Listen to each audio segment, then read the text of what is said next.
Obrigado, ministra Carmen. Eu agora também passo a proferir o meu voto. Em primeiro lugar, queria renovar meus cumprimentos a todos, renovar meus cumprimentos aos eminentes advogados e advogadas que fizeram as suas sustentações orais, que foram recebidos em audiência, entregaram memoriais, fizeram um trabalho diligente ao longo de todo o processo e trouxeram realmente diversos elementos para a nossa reflexão para este julgamento. Tal como os eminentes pares, eu também preparei um voto com algumas centenas de páginas, mas não farei a leitura, farei uma apresentação do voto, até porque muitos temas já foram exaustivamente abordados aqui ao longo das sessões.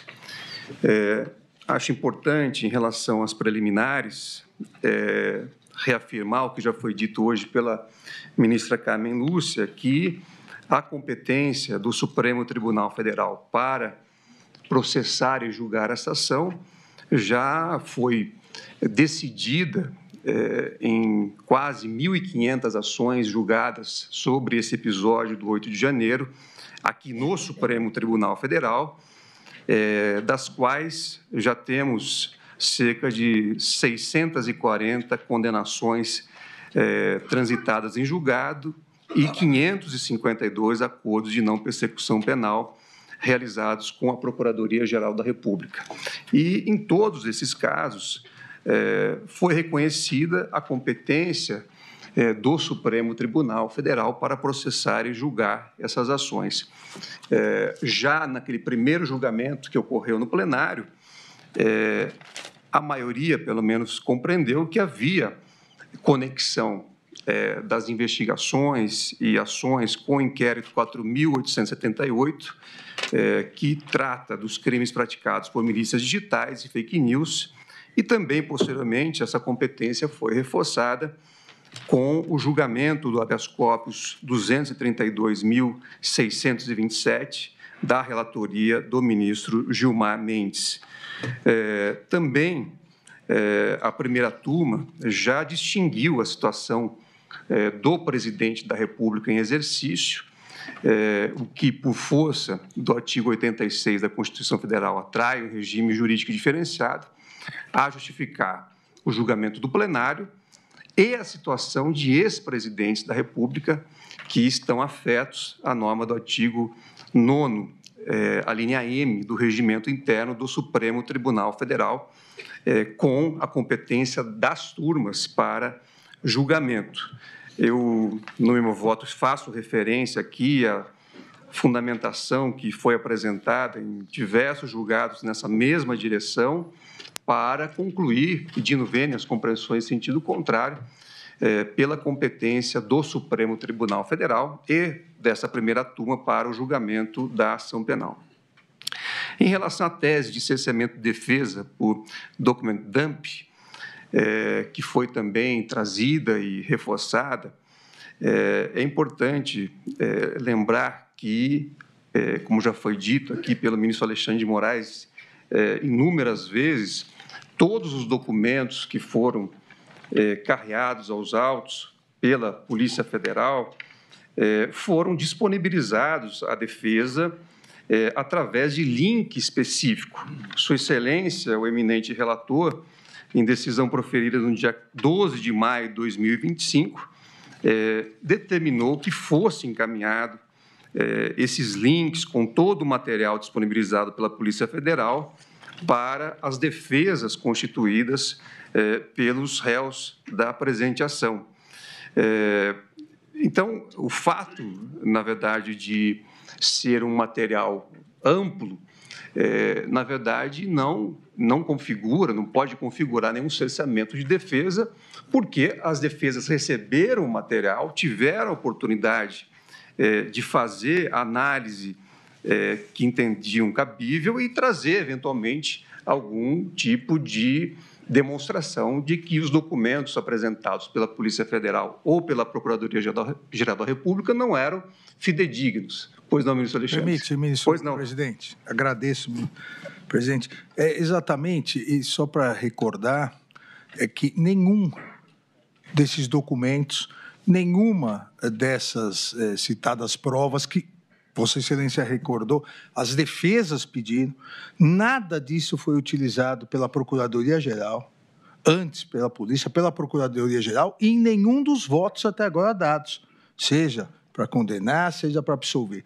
Porque, na verdade, não se entendeu haver pertinência. Há, inclusive, e eu, quando a defesa requereu, as defesas requereram, eu autorizei e coloquei que determinadas partes deveriam manter sigilo, porque são vídeos extremamente pessoais, áudios extremamente pessoais, não tem nenhuma pertinência com o processo. Mas, dentro do devido processo legal, da ampla defesa, se as defesas quiseram, elas tiveram total acesso. E, presidente, da data até a data que ficou disponibilizado, até o início das alegações finais, foram 4 meses. São 59 advogados das 8 defesas que têm procuração nos autos, fora as equipes. Pergunto a Vossa Excelência, sabe quantos documentos eles juntaram como pertinentes? Nenhum, porque não há nenhuma pertinência. Então, não houve nenhum cerceamento de defesa, houve total ampla defesa e contraditório, e essas provas são totalmente impertinentes. Obrigado, ministro Alexandre. Nessa linha... Pela derradeira vez, pois não, agradeço, Vossa Excelência, até para cumprir meu compromisso com a ministra Carmen. Ontem nós conversávamos, ministro Zanin, e peço sua permissão para reproduzir, sobre o que no meu voto eu chamei de hermenêutica ornitorrinco, que é hermenêutica exótica, né? E um dos aspectos que nós conversávamos era sobre o estândar de probatório.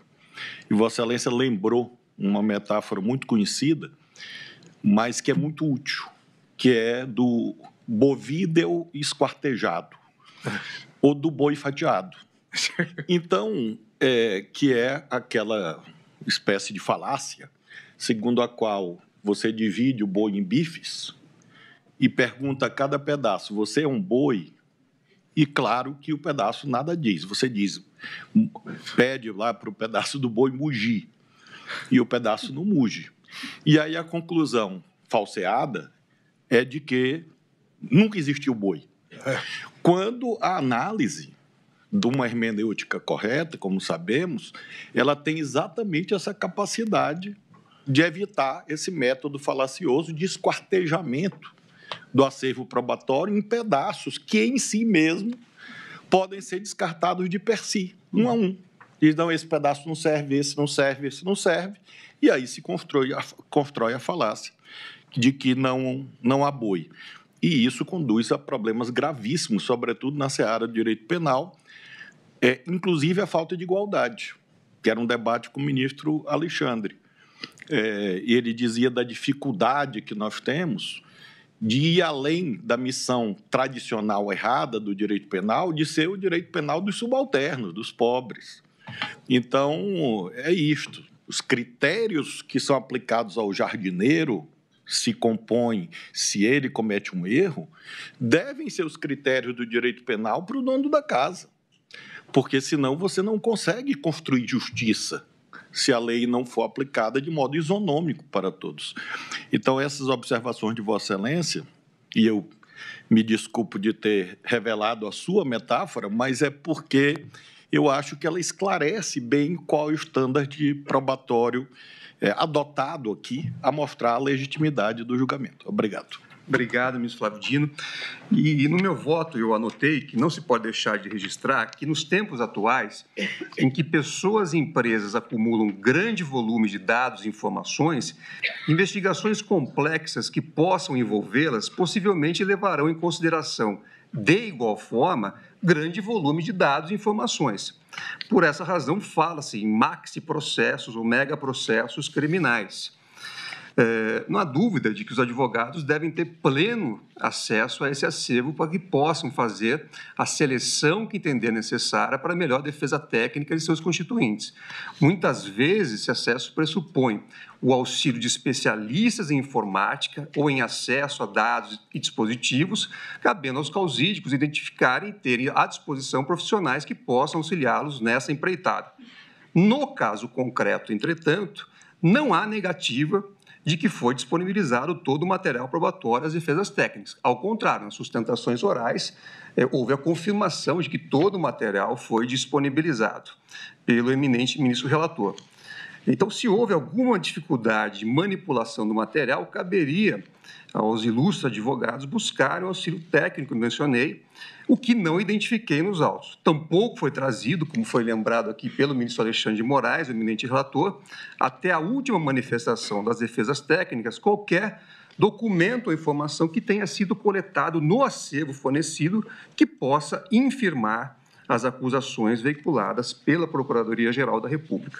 Então, nessa direção, também pedindo vênia as compreensões em sentido contrário, eu entendo que não está aqui configurado nenhum cerceamento de defesa. Aqui, todos nós somos juízes, mas temos experiências diversas a partir das nossas carreiras profissionais. E eu me lembro, como advogado, de ter trabalhado com arquivos de 80, 100 terabytes, inclusive sem a disponibilização por link ou por qualquer outro meio, mas sim trabalhando dentro de sala-cofre da Polícia Federal fazendo análise. Então, aqui, inclusive, foi, ao meu ver, facilitado o trabalho das defesas a partir do encaminhamento da íntegra do material na forma decidida pelo eminente relator. Então, desse modo, reforço pedindo vênia às compressões em sentido contrário, não identifico nenhuma espécie de cerceamento de defesa. Houve nova imputação de suspeição do ministro relator em razão do indeferimento pontual de diligências no curso da instrução, mas, na minha compreensão, também não há qualquer indício de parcialidade.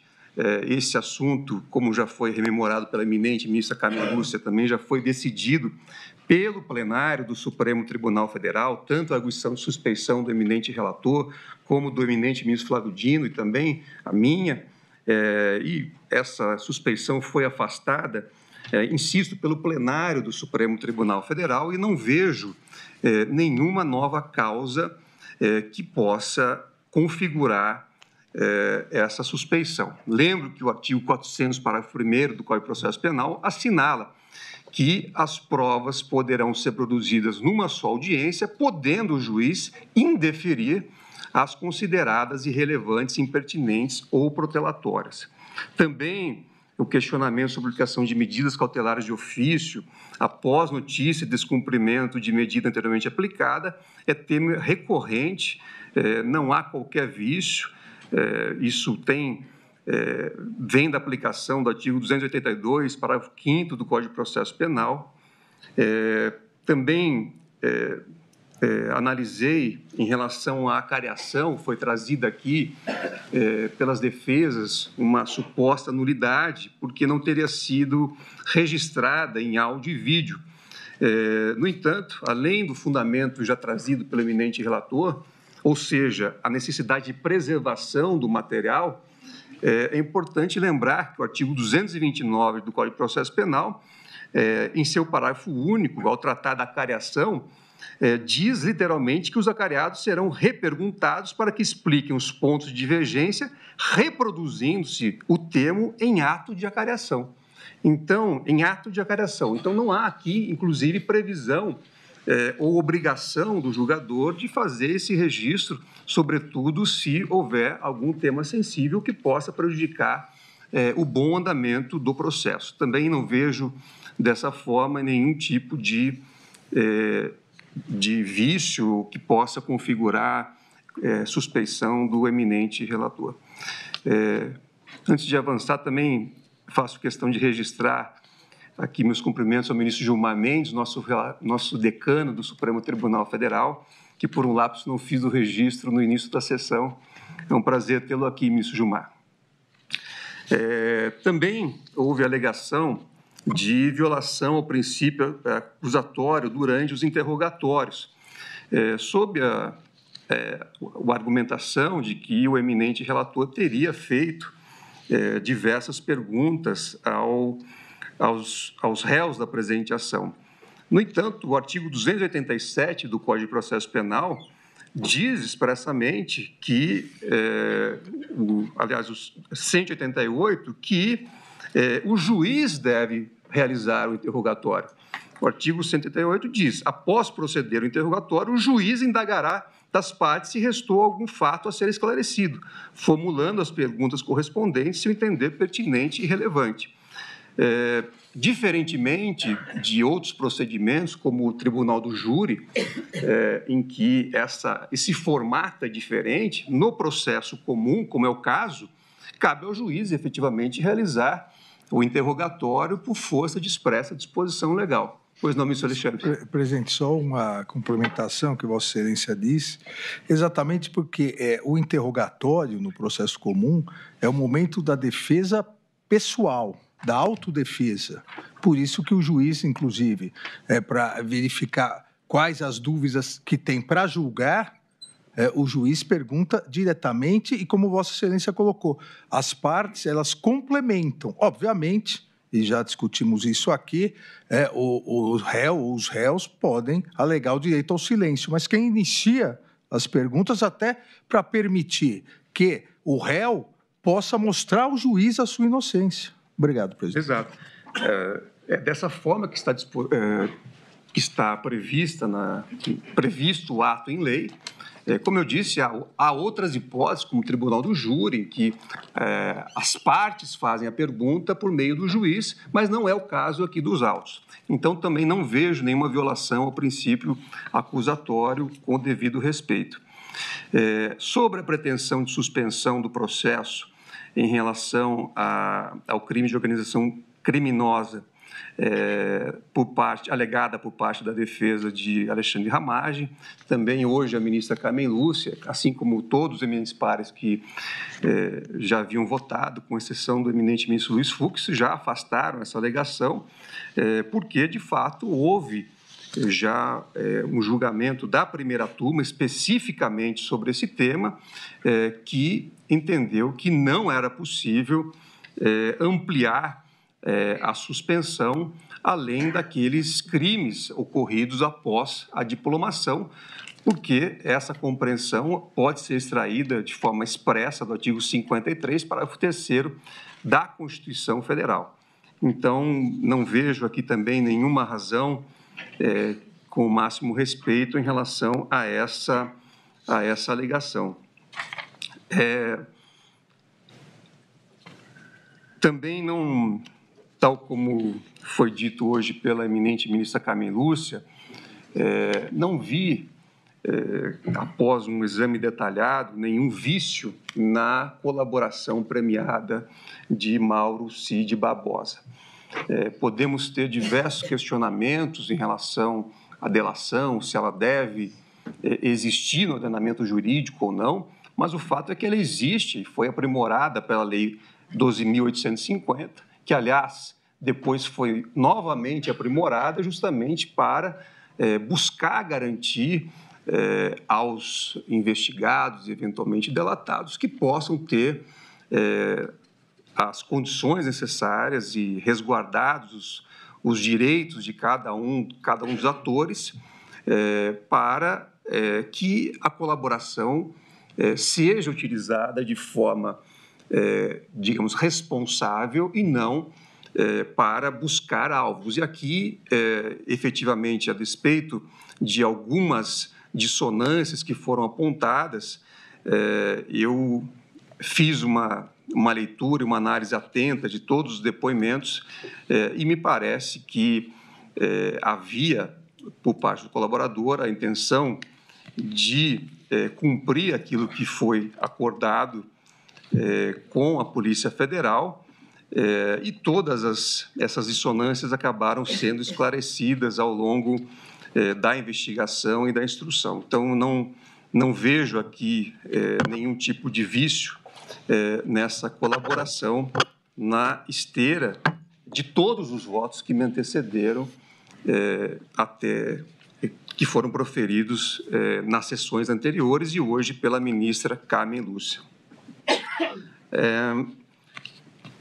Eu trago aqui também, agora, algumas premissas teóricas, rapidamente, para recordar, em relação ao delito de organização criminosa, já entrando no mérito agora da presente ação penal, que o mandamento de criminar situações envolvendo estruturas associativas mais complexas surge com a recepção no direito brasileiro da Convenção de Palermo. E aí eu transcrevo aqui o dispositivo que trata do tema. Recordo ainda que a imputação penal aos acusados compreende como núcleo integrar a organização criminosa armada na forma prevista no artigo 2º da Lei 12.850. Dos dispositivos legais, extraem-se os seguintes requisitos para a configuração da organização criminosa: a existência de uma associação de pessoas estruturalmente ordenadas, com hierarquia por divisão de tarefas, com o intuito de obter, direta ou indiretamente, vantagem de qualquer natureza e mediante a prática de infrações penais cujas penas máximas sejam superiores a 4 anos. Na doutrina, acrescenta-se a necessidade de estabilidade, diferenciando das hipóteses de concurso de pessoas ou de associação eventual para a prática de crime. Antecipo compreender que a Procuradoria-Geral da República conseguiu descrever satisfatoriamente uma organização criminosa armada, estruturada hierarquicamente, com divisão de tarefas entre seus integrantes e orientada a perseguir um projeto de poder do qual participavam os seus integrantes, tudo mediante a prática de ações ilícitas voltadas para a vulneração de tipos penais previstos no artigo 359 L e M do Código Penal, assim como outros. Hoje o ministro Alexandre de Moraes também já fez referência que o objetivo central dessa organização criminosa, que eu estou também a reconhecer, tinha o objetivo de assegurar a permanência no poder do ex-presidente Jair Messias Bolsonaro, seja qual fosse o método a ser utilizado, o método criminoso a ser utilizado. E isso, de fato, na minha compreensão, está configurado. Segundo a denúncia, o ex-presidente da República, Jair Messias Bolsonaro, contando com o auxílio direto de Walter Souza Braga Neto, que foi ministro da Casa Civil e da Defesa de seu governo, Augusto Heleno Ribeiro Pereira, então chefe de gabinete de segurança institucional, Anderson Gustavo Torres, ministro da Justiça, que também exerceu o cargo de secretário de Segurança Pública do Distrito Federal, Alexandre Ramage Rodrigues, delegado de Polícia Federal, que à época exercia o cargo de diretor-geral da BIM, e Mauro César Barbosa Cid, seu ajudante de ordens, constituiu e estabeleceu uma organização estável com duração superior a 1 ano, cujo planejamento descrito em inúmeros documentos apreendidos previa ações coordenadas voltadas para a permanência, a revelia do processo eleitoral e, pois, da vontade popular no poder de Jair Messias Bolsonaro. Também contou com o auxílio imprescindível de Paulo Sérgio Nogueira de Oliveira, então ministro da Defesa, e Almir Garnier Santos, comandante da Marinha, que disponibilizou seu contingente para que o plano tivesse êxito. Prossigo no meu voto, dizendo que a prova dos autos permite concluir, que eu vou fazer referência ao longo do voto, que os acusados objetivavam romper com o Estado Democrático de Direito, valendo-se deliberadamente e da condição expressa, da concitação expressa a um desejado uso do poder das Forças Armadas. Havia clara divisão de tarefas. Jair Messias Bolsonaro, apontado como líder da organização criminosa, diante da sua posição de comando, referendada pela prova documental, que indica que todos procuraram a ele se reportar, além de ser o maior beneficiário das ações da organização criminosa. Como já disse aqui o ministro Alexandre de Moraes, na data de hoje, e em todos os atos, o que se via era justamente a permanência no poder do ex-presidente Jair Messias Bolsonaro e não de outra pessoa, como seu ajudante de ordens ou qualquer outro membro da organização criminosa apresentada pela Procuradoria-Geral da República. Augusto Heleno e Alexandre Ramagem teriam prestado auxílio psíquico, elaborando planejamento detalhado, constituindo discursos para fomentar a narrativa golpista e viabilizando o uso da BIM para monitoramento de pessoas e interesses da organização. Anderson Gustavo Torres, na condição de ministro da Justiça e Segurança Pública, teria atuado para a difusão de notícias sabidamente falsas sobre o sistema eletrônico de votação, além de ter empregado sua posição para viabilizar a ação indevida da Polícia Rodoviária Federal no segundo turno das eleições, em que grupos de eleitores foram alvo de operações de trânsito destinadas a dificultar o acesso aos locais de votação. Mais do que isso, na condição de secretário de Segurança Pública do Governo do Distrito Federal, viajou às vésperas do dia 8 de janeiro, ignorando o risco elevado de convulsão social, já monitorada em grupos de redes sociais entre integrantes das forças de segurança. Mauro César Barbosa Cid, ajudante de ordem, seria o porta-voz de Jair Messias Bolsonaro e responsável pela transmissão de orientações e informações aos demais membros do grupo. Paulo Sérgio Nogueira de Oliveira, na condição de ministro da Defesa, seria responsável por endossar a narrativa de descredibilizar o sistema eleitoral, utilizando-se, inclusive, de estrutura do Ministério da Defesa para tanto. Ainda, segundo a Procuradoria-Geral da República, assumiu o papel voltar a articular o convencimento da adesão de comandantes das Forças Armadas às ações do grupo. Almir Garnier Santos, por seu turno, deveria fornecer auxílio material, viabilizando-se a adesão da Marinha aos insurgentes quando fosse decretado o golpe de Estado. Walter Souza Braga Neto, ex-ministro de Jair Bolsonaro e seu candidato à vice nas eleições de 2022, figurou como um dos integrantes do gabinete de crise a ser instituído após a deflagração do golpe e atuou incisivamente nos momentos de intensificação das ações do grupo, sobretudo em relação à execução do plano Punhal Verde Amarelo, que previa o monitoramento, e, como já foi dito aqui, a neutralização dos candidatos eleitos e do eminente ministro relator, com o uso de integrantes armados das Forças Especiais do Exército. Ainda atuava na articulação com os apoiadores do grupo, que se encontravam acampados à frente dos quartéis. O longo iter criminis apresentado pela peça acusatória e comprovado por meio dos documentos apreendidos, com o registro de diálogos entre os integrantes da organização e com terceiros, depoimentos coletados na fase policial e durante a instrução, revela, por seu turno, a estabilidade da organização e o próprio direcionamento das ações, antes e depois das eleições de 2022, revela a continuidade do projeto em torno do escopo maior da organização, que era a manutenção de um grupo específico no poder, independentemente, friso, da vontade popular.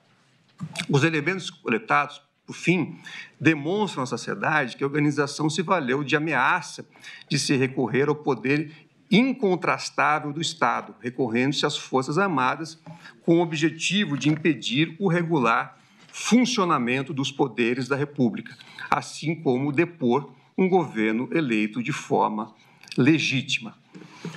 Em relação aos artigos 359L e 359M do Código Penal, até 2021, esses tipos tutelavam a estrutura do Estado brasileiro, que tutelam a estrutura do Estado brasileiro, estavam previstos na Lei de Segurança Nacional.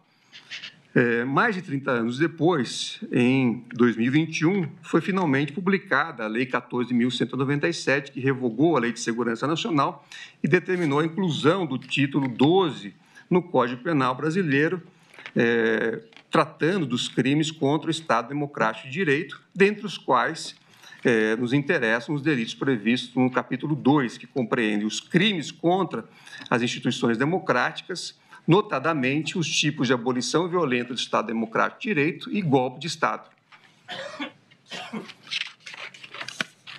O contexto da promulgação da legislação, em meio ao incremento da tensão entre o Poder Executivo Federal e o exercício de função contramajoritária pelo Supremo Tribunal Federal, eu tratarei também no voto. A importância de uma legislação que tutele o Estado Democrático de Direito avulta diante do histórico de irrupções contra a ordem democrática e de insurreições que, desde o advento da República, assolaram o país. Basta rememorar a sequência de golpes de Estado vivenciados pelo Brasil, como é o caso do período chamado Estado Novo, bem como no regime militar instalado após o golpe de 64. Embora a doutrina sustente uma continuidade normativa entre o tipo do artigo 17 da Lei de Segurança Nacional e o artigo 359-L do Código Penal, a nova legislação representou simbolicamente uma opção do legislador para que houvesse uma tutela efetiva do Estado Democrático de Direito, por meio de normas penais compreendidas como instrumentos de autodefesa democrática, para usar a expressão de Adhemar Borges. A virulência das agressões no dia 8 de janeiro de 2023 reafirma a necessidade da tutela penal do Estado Democrático de Direito.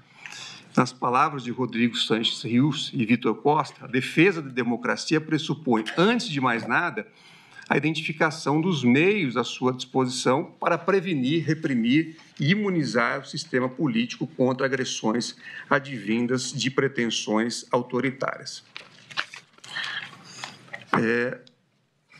Nessa linha, e trago no meu voto diversos outros elementos, entendo que a responsabilização adequada e nos termos da lei dos agentes que buscam a ruptura institucional é elemento fundamental para a pacificação social e consolidação do Estado Democrático de Direito. Também é preciso fixar a correta compreensão da tipificação das ofensas penais como delitos de atentado ou de empreendimento, como já foi aqui trazido também nos votos que me antecederam, enfim, sobre a natureza desse tipo ou desses tipos penais.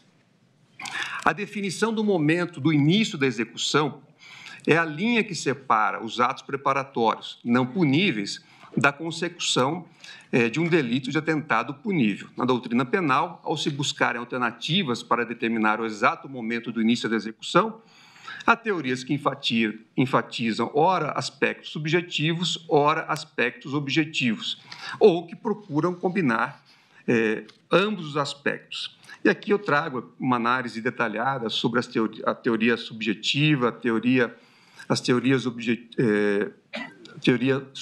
objetiva da conduta, as teorias objetivo-materiais, que já foram referidas também pelo ministro Flávio Dino, para dizer que as teorias objetivo-materiais buscam traçar fundamentos de critérios materiais para determinar o início da execução. Em sua versão original, que remete à concepção de Reinhard Frank, serão atos de execução aqueles que possuem uma pertinência com a ação típica e, por um juízo natural, podem ser tidos como pertencentes à conduta típica. Adicionam-se, portanto, os critérios da imediatidade temporal e do perigo concreto para o bem jurídico. Também faço aqui uma análise da teoria do ato parcial, desenvolvida na Alemanha, também com o objetivo de delinear uma fórmula delimitadora. Segundo essa teoria, o início da execução se verifica com a prática de condutas que, de acordo com o plano do autor, estão estreitamente vinculadas ao comportamento descrito no tipo penal, que não subsistem atos intermediários entre elas e a realização típica. Trago aqui a lição também no meu voto de Klaus Roxin, segundo a qual a determinação do último segmento de ato parcial é depreendida por meio de dois critérios: a conexão entre as esferas do autor e da vítima e a vinculação temporal entre a conduta e o resultado esperado.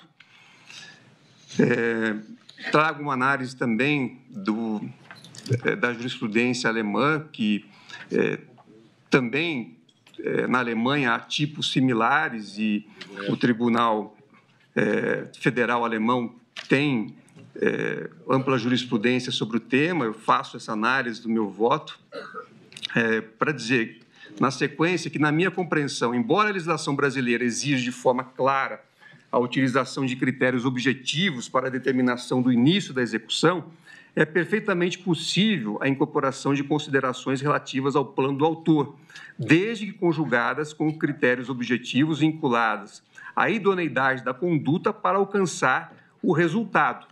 E, aliás, essa compreensão foi adotada em julgamento do Superior Tribunal de Justiça, que foi mencionado expressamente no voto do ministro Flávio Dino, que é o RESP 1.252.770 da relatoria do ministro Rogério Schietti, que foi julgado em 2015.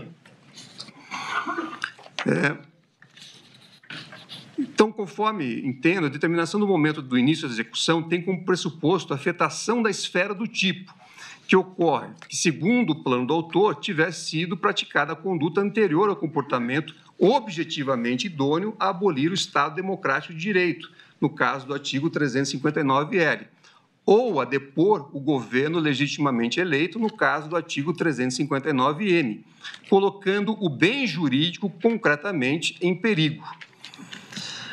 No caso que está a julgar, a própria tentativa de abolir o Estado Democrático de Direito, verdadeiramente, pode ser refletida por uma vasta cadeia de atos, como já foi aqui mencionado hoje pela ministra Carmen Lúcia e também pelo ministro Alexandre de Moraes, sejam de ordem material, sejam de ordem discursiva, ambas idôneas a ofender o bem jurídico que se quer proteger.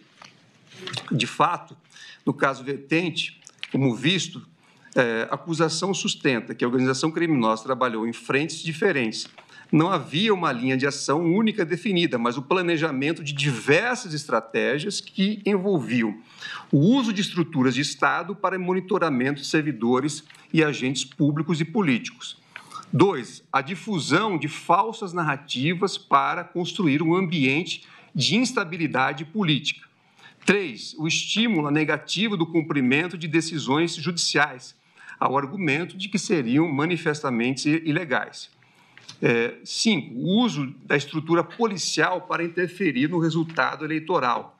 6. A facilitação e estímulo de manutenção a manifestações públicas convulsionantes para justificar medidas de força. 7. Tentativa de cooptação e pressão dos comandantes das Forças Armadas para aderirem a medidas de força. 8. O uso de militares das Forças Especiais para monitorar e eliminar autoridades públicas. 9. Elaboração de decretos e discursos para legitimação de um regime de exceção. Para cada uma dessas estratégias, que vulneram de diferentes formas o bem jurídico, porquanto incrementam sobremaneira o risco de lesão, há imputação sobre condutas incluídas na denúncia, sobre as quais os acusados puderam se defender. Cada defesa soube enfrentar os elementos impostos pela peça acusatória, que se relaciona a uma sequência de atos, e isso é importante, ministro Flávio Dino, uma sequência de atos que consolidam uma situação de vulneração típica do objeto tutelado. Em suma, que apontam para a situação de tentativa de restrição, o tipo faz referência a essa palavra, ao exercício do Poder Judiciário ou que evidenciam a contribuição para a tentativa de deposição do governo legitimamente eleito. Eu faço depois também uma análise específica sobre cada um desses tipos que tutelam o Estado Democrático de Direito e digo que, no caso vertente, compreendo que o bem jurídico é vulnerado a partir do momento em que a atuação do poder destinatário da ameaça ou da violência sofre interferência concreta em decorrência dos atos perpetrados. E, para ficar em único exemplo, tenho que a sistemática de veiculação de ameaças públicas a poderes constituídos e a ministros do Supremo Tribunal Federal, como um recurso à retórica das Forças Armadas, tinha capacidade potencial de afetar o livre exercício do Poder Judiciário, tanto que houve a necessidade de um esforço institucional bastante grande para preservar a integridade do processo eleitoral e neutralizar efeitos desestabilizadores das graves ameaças proferidas. E faço aqui referência à lição de Adhemar Borges. Também recordo que o objeto da tutela é o Estado Democrático de Direito, sobressaindo o elemento normativo que diz respeito ao meio de execução da tentativa, promovida por violência ou grave ameaça. Entretanto, diferenciam-se significativamente na forma pela qual tutelam o Estado Democrático de Direito, tanto o artigo 359-L como o M. Então, eles não se confundem e também não há que se cogitar, por isso, do princípio da consunção. Pois não, ministro Flávio Dino. Ministro Zanin, apenas para frisar uma lembrança inédita até aqui no julgamento, sua, que eu acho de altíssima importância nessa quadra difícil que o regime democrático atravessa no mundo. Sabemos bem que aquilo que o ministro Alexandre chama de populismo, de extremismo, enfim, lamentavelmente não é um fenômeno apenas brasileiro, é um pouco espírito do nosso tempo. E no caso brasileiro, creio que esse julgamento é um sinal muito importante para o Brasil também, esperamos nós, para outras experiências democráticas. E é muito importante o ato de Vossa Excelência de sublinhar que não é só impedir, restringir. E isso tem uma eficácia profilática muito importante para outros casos. Ontem mesmo eu representei a Polícia Federal porque passaram o dia milhares de postagens dizendo que eu devia ir para o Nepal, ou que iam fazer o Nepal aqui e que iam tocar fogo nas casas das pessoas. E eu sempre me preocupo muito com isso, porque nós sabemos que essas coisas, infelizmente, ganham materialidade. Então, do ponto de vista preventivo, é muito, muito relevante a lembrança de Vossa Excelência. Não é só impedir, restringir. Também. Obrigado. Presidente. Pois não, ministro. Também só uma observação. O que eu denomino, corretamente foi dito pelo ministro Flávio, mas é um pouco mais amplo, é o novo populismo digital extremista.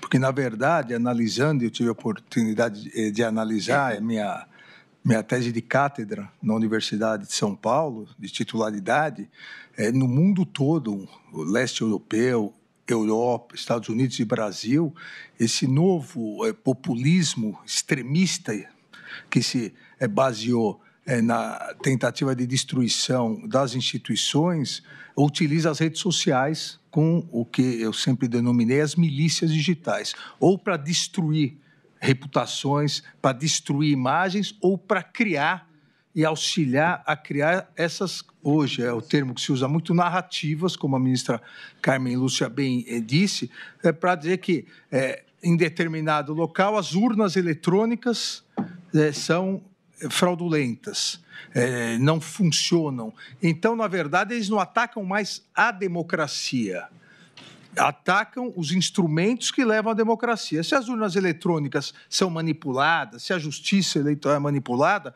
não é que eu não sou democrata, eles não são. Então, vamos acabar com isso, damos o golpe até conseguirmos retornar. Então, é muito grave o que vem acontecendo no mundo todo e foi muito grave o que aconteceu no país. Obrigado, presidente. Imagina. E por isso, aliás, eu já disse aqui no início do meu voto, quer dizer, é necessário haver instrumentos para garantir o Estado Democrático de Direito. E esses dispositivos, o 359L e o M, têm exatamente essa finalidade. Nós temos os instrumentos.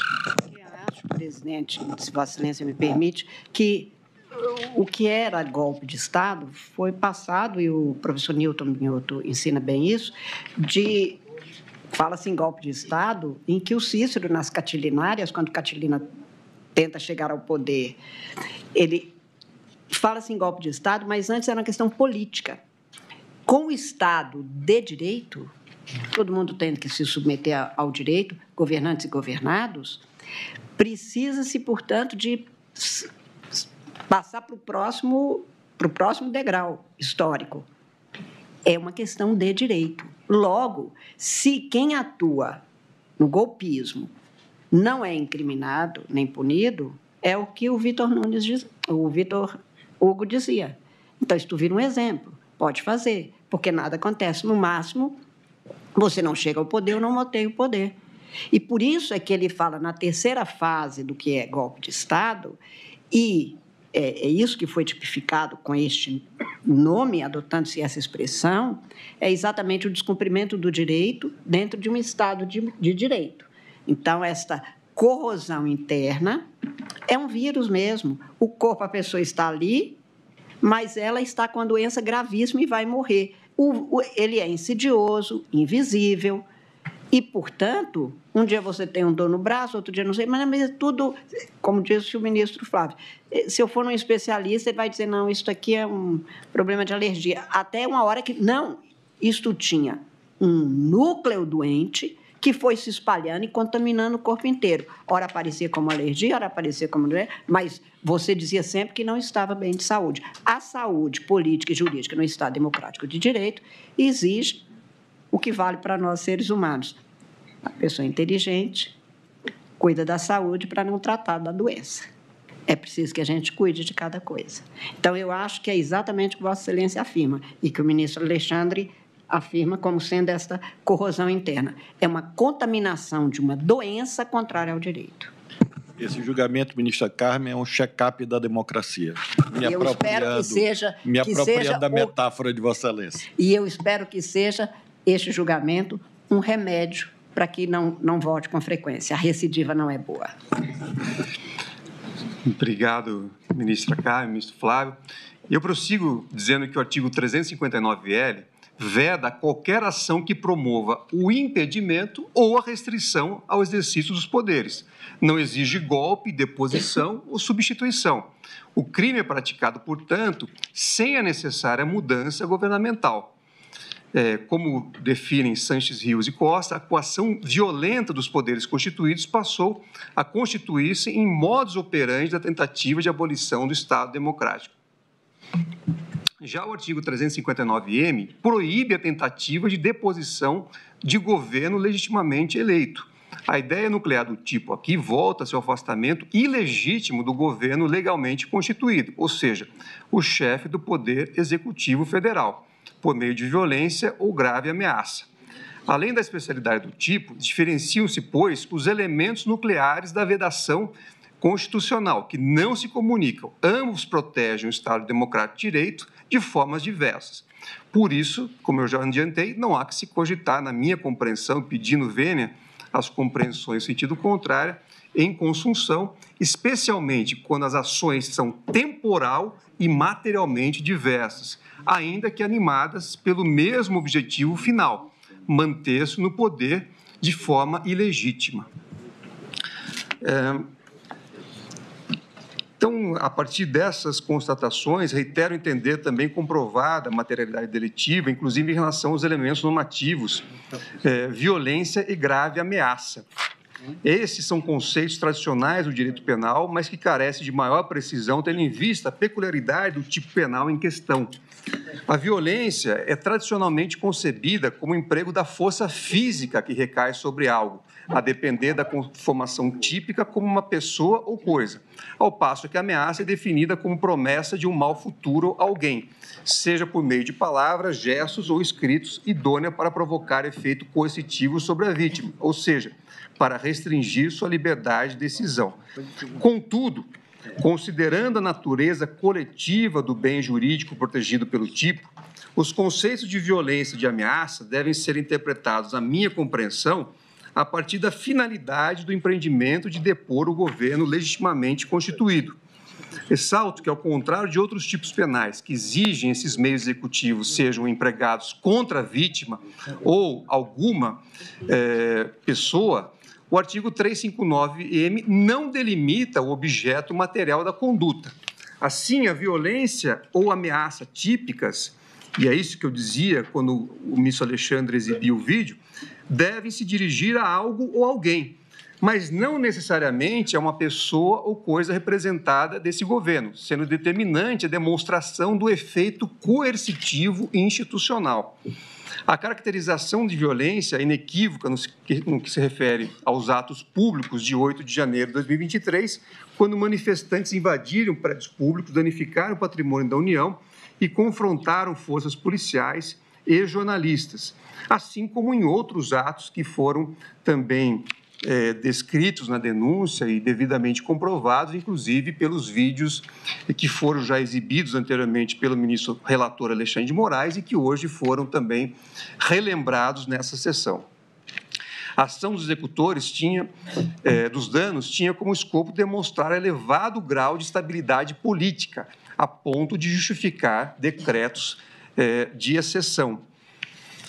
Eu também aqui faço referência à historiadora já referida pela eminente decana Carmen Lúcia, Heloísa Stalin, que, em entrevista ao programa Roda Viva, também diz o seguinte: quando você pensa em golpe de Estado, pensa na primeira fase, que é a conspiração. Nós vamos conspirar, como é que nós vamos derrubar um governo legalmente constituído e ocupar o poder. A segunda fase é como eu crio uma situação de instabilidade institucional, de tal maneira que eu possa, eu, golpista, né, que nós possamos ocupar o poder ilegalmente. Então, em 1937, foi o Plano Cohen, em que você teve uma insurreição comunista no Brasil. Em 64, a quartelada e a saída das tropas. E talvez no dia 8, não sei se vocês vão concordar, o 8 de janeiro é o caos, disse a historiadora ao fazer essa análise. Como já mencionei no voto que proferi quando recebimento da denúncia, o recorrente recurso à possibilidade de intervenção militar, como foi também reiterado hoje aqui pelo ministro relator Alexandre de Moraes, também constituiu uma forma de constrangimento ameaçador. A contingência foi reiteradamente sugerida por alguns dos acusados em manifestações públicas, incluindo situações documentadas em que o então presidente da República atacou a atuação do presidente do Tribunal Superior Eleitoral. O elemento normativo grave ameaça, presente nos artigos 359L e 359M, pode configurar, portanto, em tese, pela sugestão de medidas de exceção em absoluto e manifesto descompasso com as restritas hipóteses constitucionais, exarada pelo comandante em chefe das Forças Armadas ou por integrante do alto escalão de governo, sob pretexto de críticas à atuação de outro membro do poder e com o uso de informações sabidamente falsas. Configura-se assim, entendo, um expediente ameaçador voltado para constranger o livre exercício dos poderes constituídos. Em relação aos crimes previstos no artigo 163, parágrafo único, inciso 1, 3 e 4 do Código Penal e 62, inciso 1 da Lei 9.605, de 98, também imputados na denúncia apresentada pela Procuradoria-Geral da República. Entendo que não há grandes questionamentos, sequer pelas defesas, acerca da materialidade do crime de dano. A denúncia e os documentos que acompanharam registraram um prejuízo global significativo. 3.500.000 no Senado Federal, R$ 2.717.868,08 na Câmara dos Deputados, mais de 9 milhões apenas com obras de arte no Palácio do Planalto e R$ 11.413.654,84 neste Supremo Tribunal Federal, excluído dessas contas os bens de valor inestimável.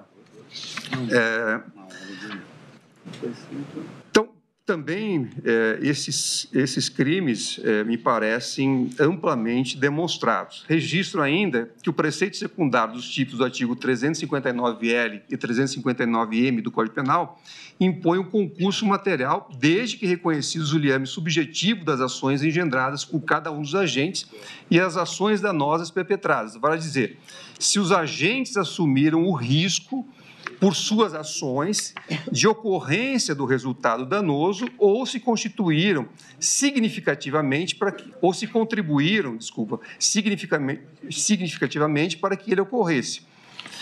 Outra premissa teórica diz respeito aos pressupostos de punibilidade do concurso de pessoas nos delitos imputados.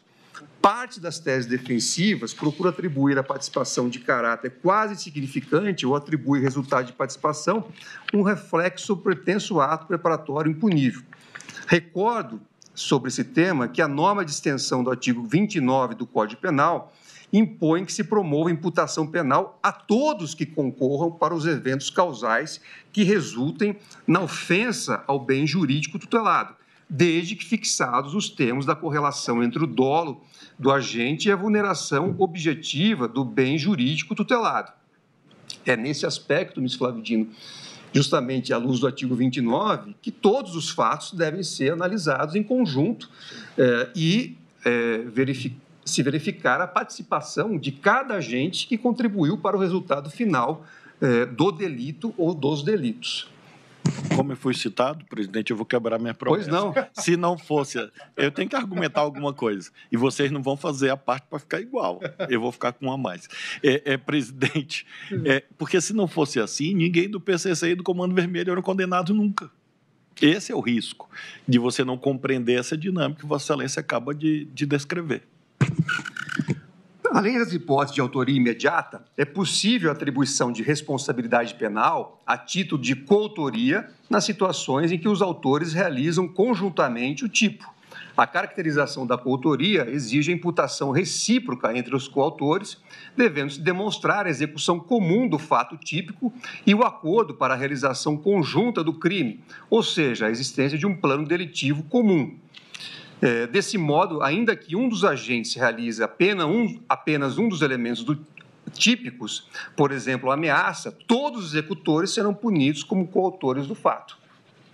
Já a participação punível pode ocorrer tanto por meio de instigação ou induzimento, condutas que influenciam a decisão do autor de praticar o delito, como por meio de auxílio, seja material ou psíquico, também chamado de cumplicidade, situação em que o partícipe fornece recursos para possibilitar a prática do delito por parte do autor.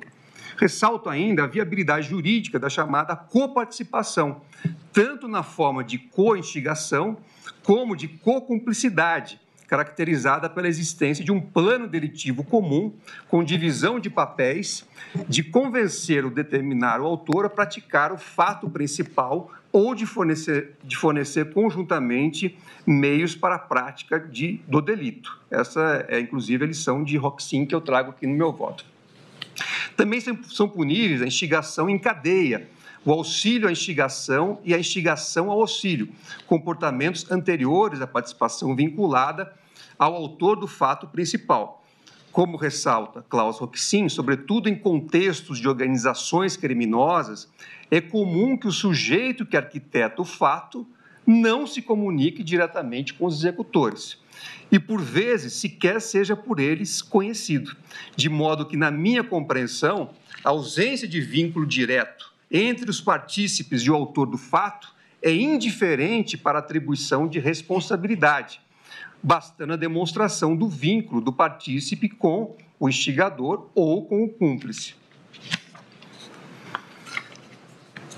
Também trago a lição, novamente, de Klaus Roxin, indicando que, segundo o eminente autor, ele fundamenta o conceito de auxílio como um incremento causal do risco, argumentando que somente quem dolosamente melhora as chances do autor e aumenta o risco para a vítima assume um ataque autônomo ao bem jurídico.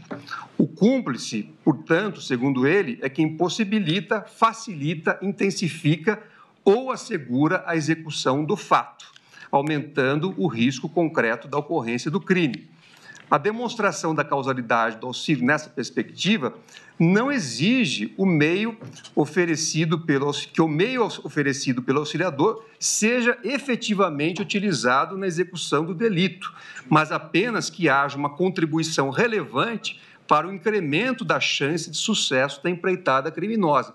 Isso vale aqui especialmente para o Corréu Garnier, que colocou à disposição aqui as forças que eram por ele comandadas e que, independentemente da utilização ou não, isso serviu como estímulo para que o líder da organização criminosa pudesse levar adiante a sua empreitada.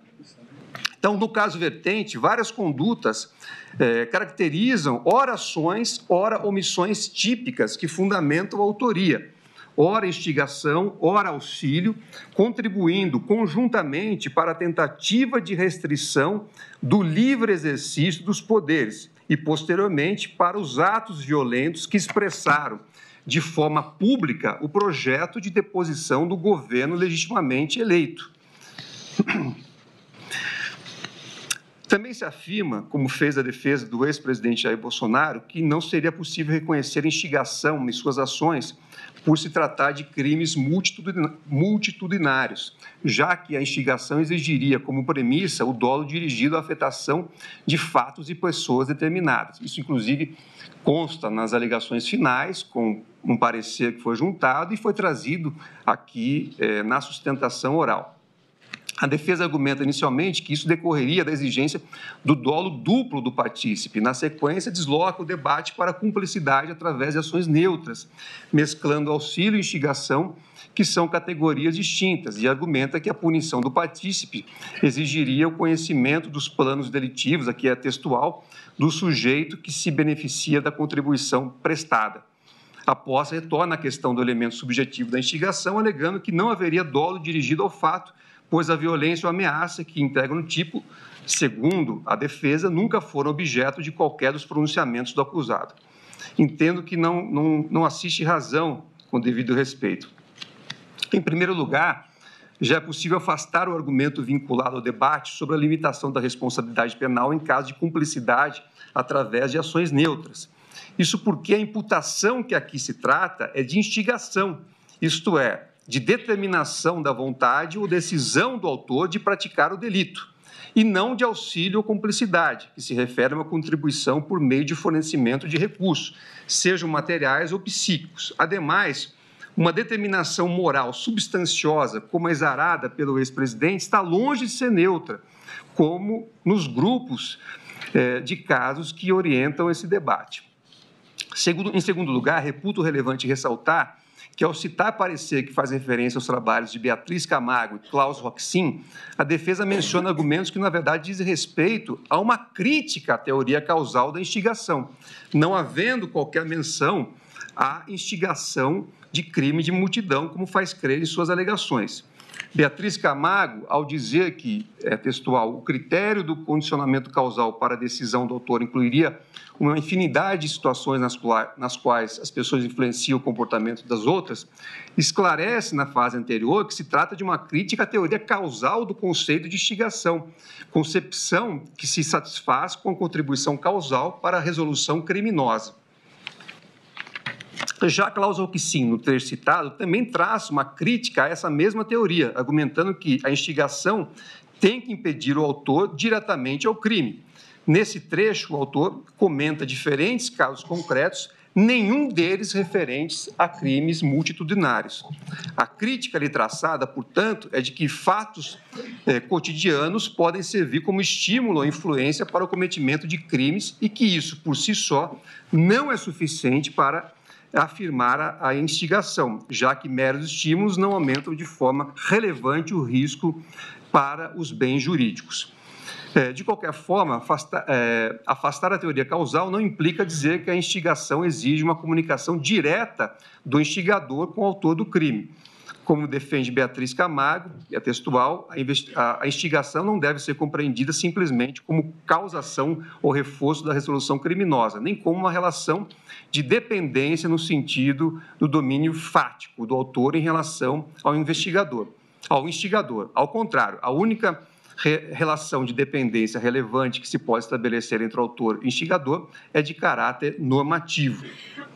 Assim, continua o autor, o instigador, com a sua conduta, se responsabiliza pelo motivo que o autor do crime tem para agir, de modo que não é possível compreender as razões do autor do crime sem mencionar a pessoa do instigador. Dessa forma, o mero fornecimento de conselhos não seria prima facie suficiente para caracterizar a instigação, mas, conforme entendo, a incitação pública e reiterada pode caracterizá-la, notadamente no caso dos autos, em que o acusado, o ex-presidente Jair Messias Bolsonaro, proferiu discursos exaltados em recorrentes manifestações públicas nas quais difundiu notícias falsas sobre a idoneidade de pessoas e instituições, inflamando a população a partir de um discurso de perseguição e aduzindo sempre a possibilidade de se recorrer ao apoio das Forças Armadas.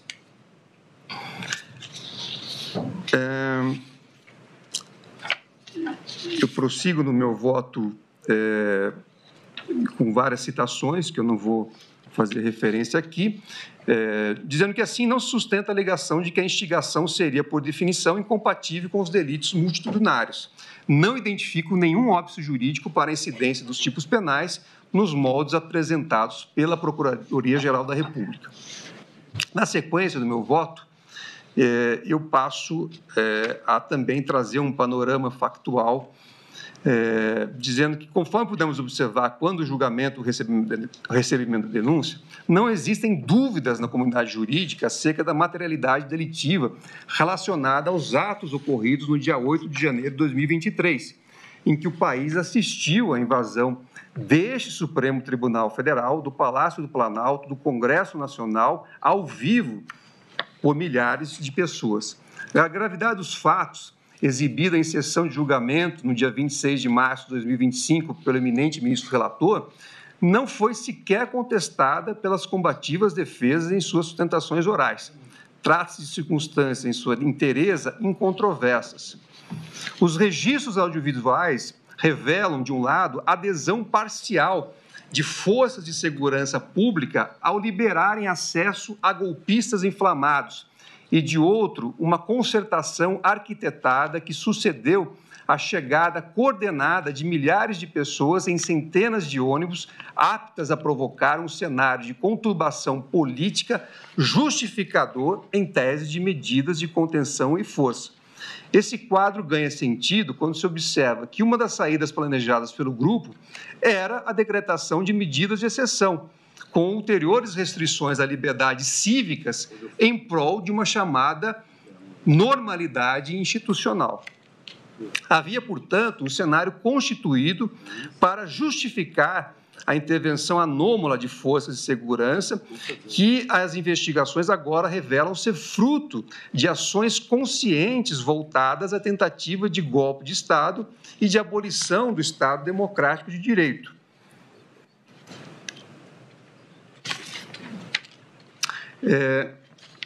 Já no momento do recebimento de denúncia, eu fazia referência que os acusados, como eu já disse aqui, constituíram uma organização criminosa com estrutura hierárquica, divisão de tarefas lideradas pelo ex-presidente da República, Jair Messias Bolsonaro.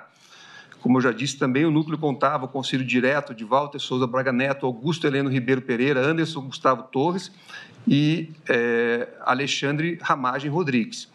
Mauro César Barbosa Cid, como porta-voz e assessor próximo ao ex-presidente, transmitia as orientações dos demais.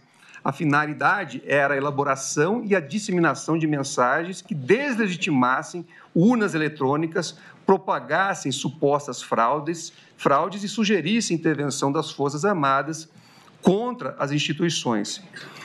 Também as investigações mostram que o grupo atuava em lives, transmissões desde meados de 2021, incitando publicamente as Forças Armadas a agirem contra as instituições democráticas, inclusive para modificar os resultados das eleições desde meados de 2021. Documentos apreendidos na sede do Partido Liberal, como pasta Memórias Importantes, com alusão à Operação 142, já referida aqui pela ministra Carmen Lúcia, detalhavam estratégias de ofensa ao Supremo Tribunal Federal, propugnando anulação de eleições, prorrogação de mandatos, substituição do TSE e interrupção do processo de transição. Outro documento encontrado na sala de Jair Bolsonaro, no PL, e no celular de Mauro César Barbosa Cid, tratava de declaração de estado de sítio, de operação da garantia de lei e da ordem, indicando plano de ruptura democrático difícil de desmentir. Reuniões ministeriais, como a de 5 de julho de 2022, com Jair Bolsonaro, membros do governo e comandantes militares, serviram para difundir o discurso da vulnerabilidade do sistema eleitoral. A participação dos outros denunciados também foi detalhada.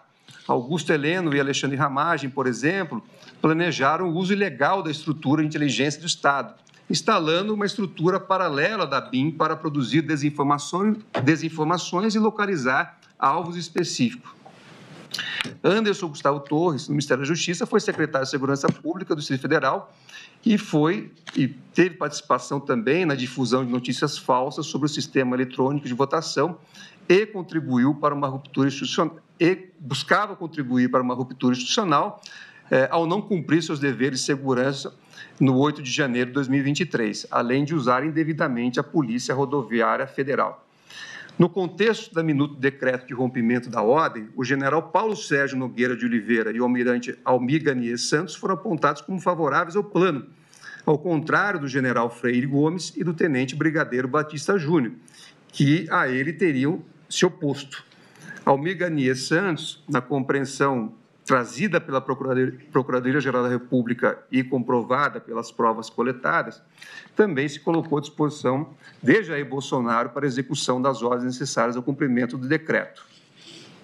As investigações demonstram e foram confirmadas durante a instrução emprego de armas, violência e grave ameaça contra os poderes da República, com auxílio psíquico material a manifestantes, tanto nos eventos frustrados de 12 de dezembro de 2022, como em 8 de janeiro de 2023, resultando em danos patrimoniais à União e a bens tombados.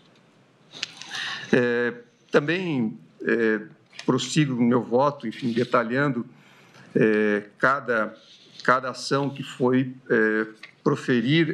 realizada por cada um dos réus. E também todos os documentos e materiais que foram apreendidos e trazidos aos autos e disponibilizados às defesas. E aí prossigo dizendo que há uma evidente conexão causal entre a propagação de falsas narrativas sobre a idoneidade das instituições republicanas e o fomento a ações violentas, que se acentuam no final de 2022, após o resultado eleitoral. A robusta prova de que a organização promoveu, em seguida, a insuflação popular, auxílio psíquico e material para permitir a instalação e manutenção dos acampamentos de insatisfeitos com os resultados eleitorais à frente dos quartéis, logo após a eleição de 2022. Esse apoio contou com agentes militares armados e com integrantes do alto escalão das Forças Armadas, que atuaram de forma estável no planejamento e na execução das ações de organização. Não bastasse, durante o processo eleitoral, precisamente no segundo turno, a acusação apresentou elementos robustos no sentido de que a organização criminosa atuou para que servidores elaborassem um documento chamado Business Intelligence, a fim de viabilizar a ação estruturada da Polícia Federal, Rodoviária Federal, no sentido de operar blitz nas proximidades de locais de votação em que o adversário político havia obtido mais votos. A prova documental, consubstanciada em fragmentos de áudios recuperados, porque apagados deliberadamente pelos agentes, mostrou-se reforçada pelo contundente depoimento da testemunha Clebson Ferreira de Paula Vieira, analista da Coordenação Geral de Inteligência do Ministério da Justiça e Segurança Pública. Clebson, confirmando o relato prestado à autoridade policial, relatou que Marília Alencar, diretora de inteligência do Ministério da Justiça, solicitara a elaboração de uma minuta de análise de dados que indicasse onde o adversário do então mandatário havia obtido o maior número de votos. Em sequência, uma avaliação da distribuição do efetivo da Polícia Rodoviária Federal, o que lhe deixou apavorado, porque verificou no dia do segundo turno das eleições que houve operações policiais, inclusive em localidade da Paraíba, presente na lista de análise que havia feito para sua superiora. E aí eu prossigo com outros elementos do depoimento, dizendo: é evidente, pois, que a ação da organização criminosa integrada pelos acusados não se restringiu aos limites da liberdade de expressão e usou estrutura estatal armada em suas ações, ainda que não tenha chegado a deflagrar projéteis de arma de fogo. Observo ainda que a atuação do grupo prosseguiu e adquiriu contornos ainda mais gravosos após a derrota nas urnas. Visando a permanência no poder, o grupo trabalhou com hipóteses de recurso a medidas excepcionais, seja para a promoção de autogolpe, seja pela ulterior deposição do governo, que se buscava a ulterior deposição do governo legitimamente eleito, tal como narrou e demonstrou a Procuradoria-Geral da República. Houve, portanto, série de ações para manutenção e estímulo reiterado da permanência de acampamentos de manifestantes à frente de quartéis do Exército Brasileiro em diversas capitais. Como já havia exposto aqui no meu voto, o general Mário Fernandes Correl, processado em outro grupo da presente ação penal, esteve presente pessoalmente no acampamento de Brasília e dialogava com líderes do movimento, estimulando a permanência do movimento.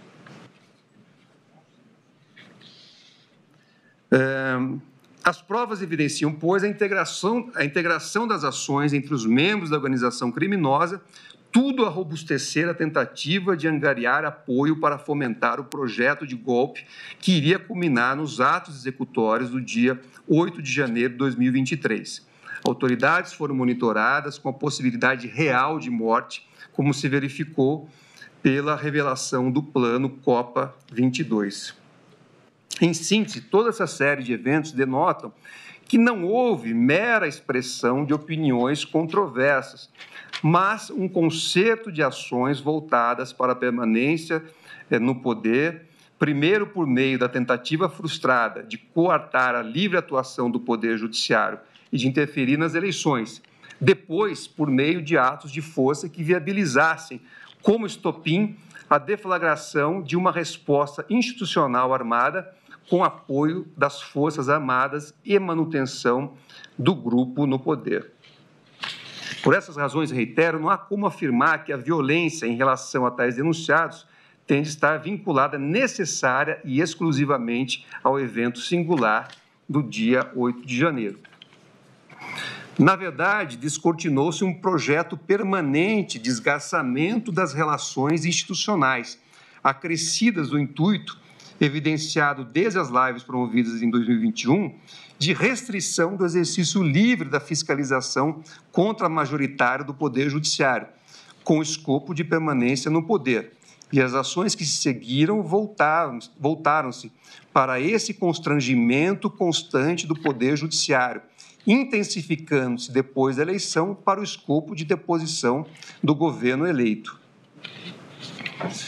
Essa sequência de atos não se constrói do dia para a noite, nem se consolida em atos únicos, delimitados facilmente no tempo e no espaço. São ações que se conjugam, situações que se consolidam e que se alimenta, ao fim, a um risco proibido de produção do resultado.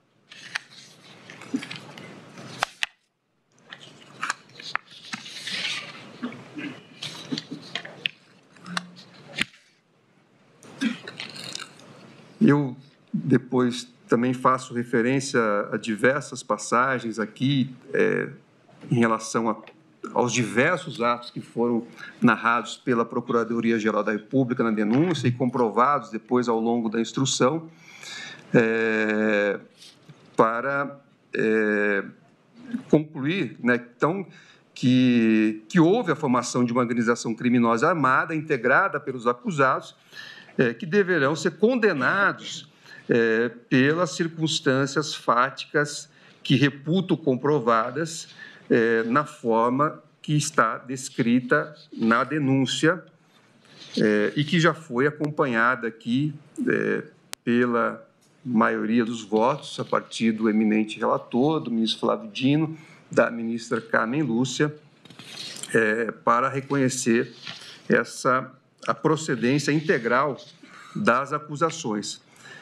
No meu voto também faço uma descrição individualizada da conduta de cada um dos corréus, também apenas para aqui fazer uma rápida passagem, inclusive porque já foi hoje relembrado pela ministra Carmen Lúcia, diversos fatos que estão aqui devidamente demonstrados.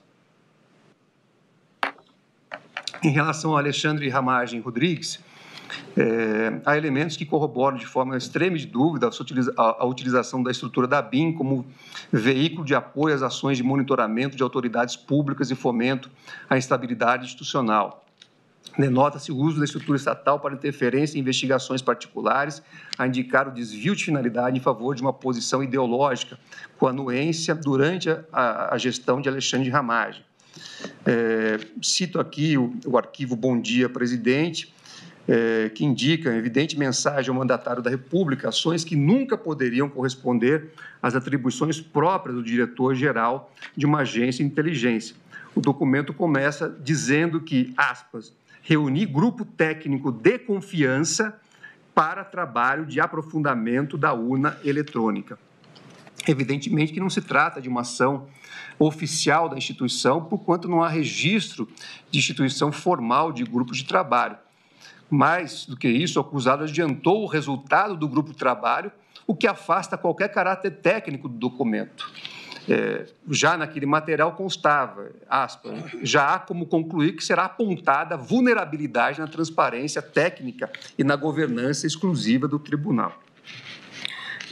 Eu continuo também analisando outros documentos do acusado, por exemplo, com outros agentes aqui envolvidos, para concluir que Alexandre Ramagem trabalhava dolosamente para planejar estratégias de desinformação que vieram a ser deflagradas posteriormente, atuando em favor da organização criminosa e respondendo, na forma do artigo 29 do Código Penal, pelos resultados que permitem o enquadramento típico de sua conduta.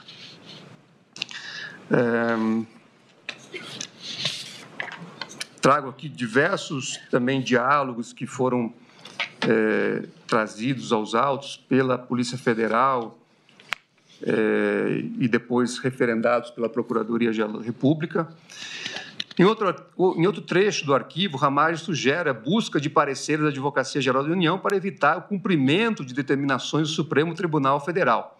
O texto não deixa dúvida de que havia intenção de municiar uma estratégia de cumprimento deliberado de ordens e promover medidas adotadas em investigações em curso. Aí há outros documentos, como o presidente do TSE informa, criado em 10 de julho de 2021 e depois modificado, que instiga não só a adoção de um discurso contra a credibilidade do sistema eletrônico de votação, mas também o embate constante ao Supremo Tribunal Federal, de maneira tão incisiva que endossa a tese acusatória, despontando como elemento denotativo da expressão subjetiva do agir. A plena sintonia entre o discurso de Alexandre Ramagem, transcrito em seus documentos pessoais, e a difusão pública de uma narrativa falsa destinada a opor a opinião pública ao Supremo Tribunal Federal e ao sistema eletrônico de votação, denotando auxílio intelectual que impõe a imputação penal. Então, a procedência da pretensão punitiva em relação a esse corréu, ao meu ver, é imperiosa. Aqui, em relação a Almir Garnier Santos, há diversos elementos que denotam endosso subliminar e explícito também a ações voltadas quer para o constrangimento do livre exercício dos poderes republicanos, quer para o apoio da planejada virada de mesa aventada pela organização. Destaco porque se trata de prova produzida sob o contraditório, o depoimento do brigadeiro Batista Júnior, então comandante da Aeronáutica, em que se deixou extrema de dúvida a adesão subjetiva ao escopo antidemocrático.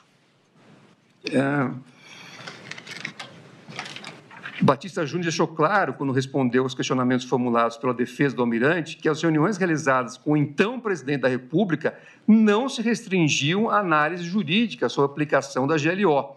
A defesa não trouxe qualquer elemento capaz de descredibilizar a testemunha, que não tinha interesse algum em falsear a verdade contra o militar da ativa. O cotejo de declarações do general Freire Gomes perante a autoridade policial, com depoimento prestado em juízo, revela que, na referida reunião, todos os comandantes das Forças Armadas ficaram surpresos com a posição apresentada pelo então presidente da República. A surpresa dos comandantes denota que a proposição somente poderia ser votada para a desconstituição da ordem democrática do país, já que, em seguida, o próprio Freire Gomes advertiu o presidente que ele poderia ser responsabilizado ou preso, como reafirmou o brigadeiro Batista Júnior. Foi nesse contexto que o almirante Garnier manifestou apoio ao presidente.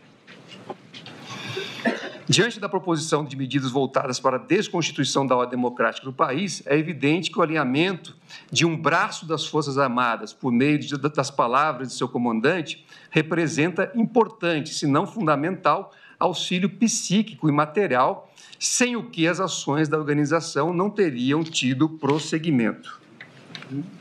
E aí eu também destaco outros elementos que foram coletados ao longo da instrução,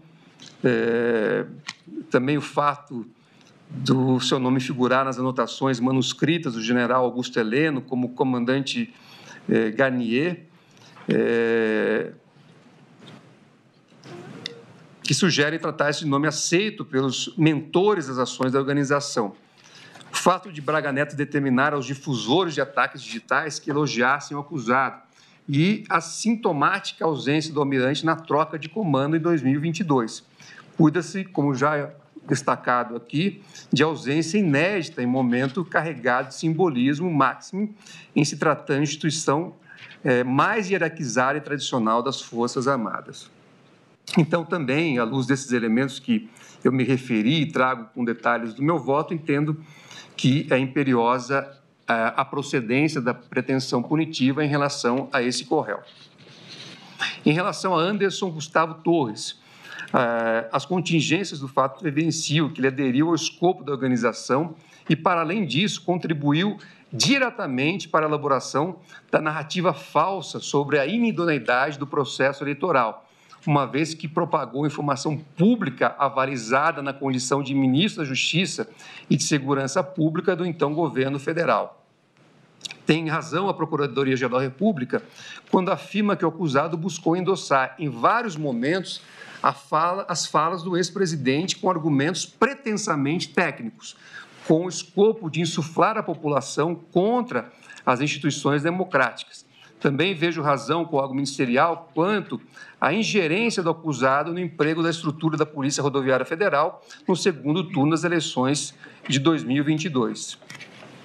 Várias falas transcritas não são oriundas de qualquer servidor, mas sim do então ministro da Justiça e Segurança Pública, delegado da Polícia Federal, pessoa com formação suficiente para compreender a envergadura da ilicitude das declarações e do impacto que poderiam ter na opinião pública. A autoridade, é indiscutível, valeu-se de uma retórica dissociada da realidade para convencer o auditório da inidoneidade das instituições relacionadas ao processo eleitoral. Eu também trago, enfim, outros elementos, como a participação de Anderson Torres na reunião com Suvinei Vasquez, no dia 9 de outubro de 2022, para tratar das operações a serem realizadas no segundo turno das eleições. E depois prossigo com várias referências a esses e a outros fatos.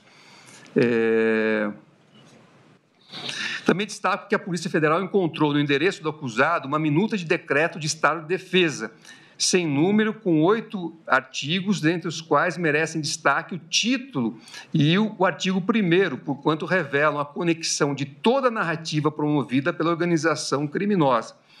E diz lá esse documento, né, que decreta estado de defesa previsto no artigo 136, 140 e 141 da Constituição Federal, com vista a restabelecer a ordem e a paz institucional a ser aplicado no âmbito do Tribunal Superior Eleitoral para apuração de suspeição, abuso de poder e medidas inconstitucionais e ilegais levadas a efeito pela presidência e membros do tribunal, verificados através de fatos ocorridos antes, durante e após o processo presidencial de 2022. E aí, prossigo com a transcrição do documento. Então, sobressai, como ressaltado pela Procuradoria-Geral da República, a coincidência entre o conteúdo do documento e as mensagens difundidas por Jair Messias Bolsonaro nos ataques ao Tribunal Superior Eleitoral.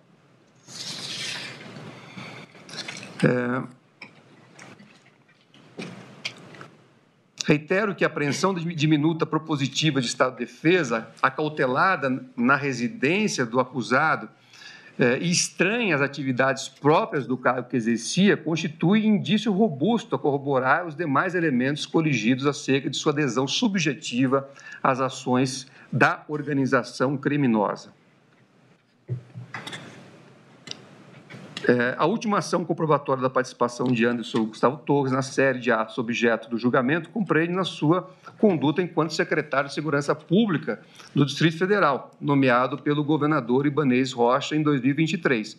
O ponto da responsabilidade do acusado reside em sua omissão quanto à articulação entre as diversas forças de segurança, atribuição indiscutível da Secretaria e não compreende somente difusão prévia de informações, senão a articulação constante em tempo real. Aí eu cito, enfim, a questão da viagem, o relatório que foi encaminhado numa sexta-feira, supostamente não foi aberto, apenas na segunda-feira seguinte, quando a atuação demandava uma atuação permanente e em tempo real, como eu disse, do acusado pelo cargo que ele exercia. Então, diante de todos esses fatos, que também estão detalhados no meu voto, entendo ser imperiosa a procedência da pretensão punitiva em relação a esse co-réu. Augusto Heleno Ribeiro Pereira.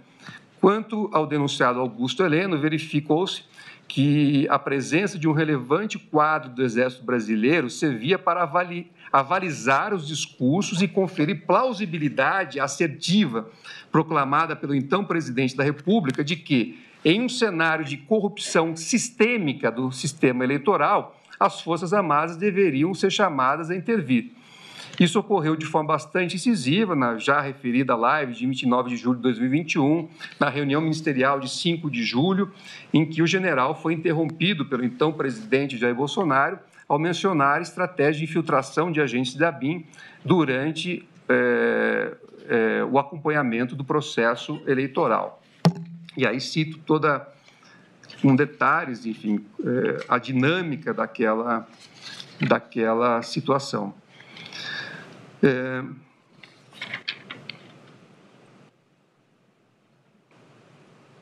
Cito aqui também outras referências também aos escritos, né, na já referida agenda de Augusto Heleno, e também a correlação entre os escritos de Augusto Heleno e as notas encontradas com Alexandre Ramagem, evidenciando a conjugação de esforços que, aliás, coaduna-se com os discursos públicos contra as ações das instituições de controle, notadamente o Poder Judiciário e a Polícia Federal, ou contra o sistema eleitoral.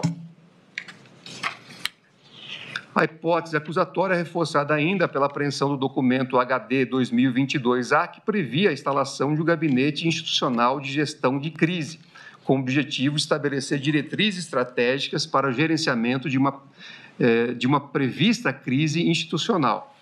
O general Heleno figurava como chefe do gabinete, enquanto o general Braga Neto seria o responsável pela coordenação geral.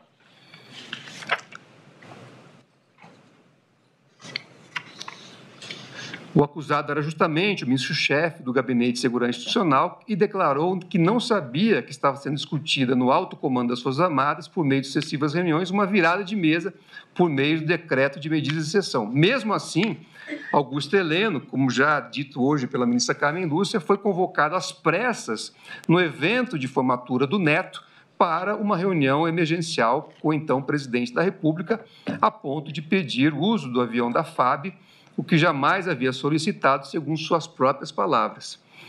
E, sem qualquer explicação, disse que a reunião não aconteceu. A versão é absolutamente implausível. Daí porque a participação do acusado Augusto Heleno Ribeiro Pereira durante todo o iter crimes das ações é incontestável.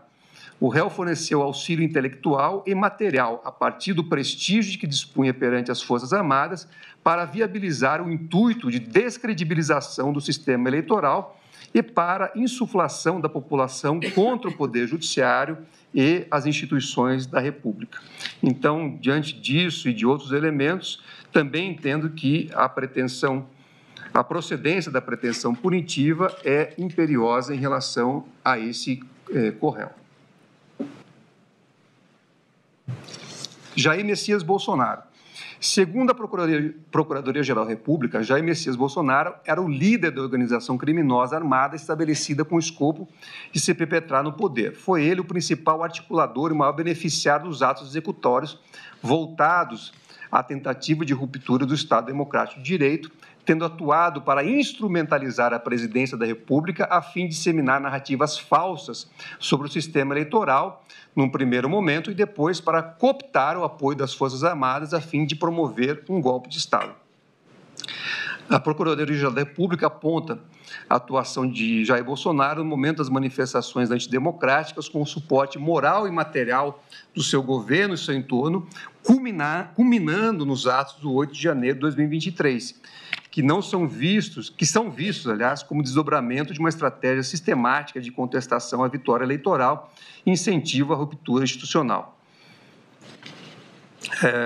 Antecipo não ser verdade, diferentemente se falou na defesa técnica do réu, que as hipóteses acusatórias têm um lastro fundamentalmente nas palavras do colaborador.